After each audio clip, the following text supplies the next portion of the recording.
কলা হইতেছে এখন 3টা, তোমরা মানুষ হইতেছে 2 জন। 2জন মানুষ তোমরা, তাহলে এটা আমি মিলাই দিতেছি, খারাপ তোমরা ন বউ।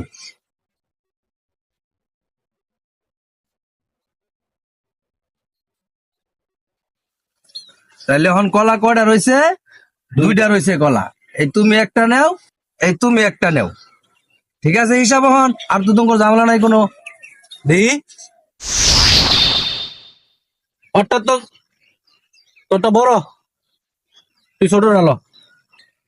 এই বেটা আমার কলা শুরু দে, তুই আমার বড়টা দে। আরে না, দেখ তুই মাপ দিয়ে দেখি। আরে না, আরে না, তোরটা বড়। আরে না এই যে মাপ দিয়ে দেখ, এই যে। আরে না, তোরটা বড়, দে। আরে না আরে দে, আরে দে। আরে না আমার দে। আরে না বেটা, আমি ব্যবস্থা দেই। এই করো করো, আমি ব্যবস্থা করতেছি। তোমার কলা কি ছোট বড় হয়ে গেছে? আমি দেখতাছি আসলে তো ছোট বড়, টেনশন করো না, আমি ব্যবস্থা করে দিতেছি। তোমার সমান সমান ভাগ আমি করে দিতেছি, চিন্তা করো না। দেখো আবার আমি কি করি।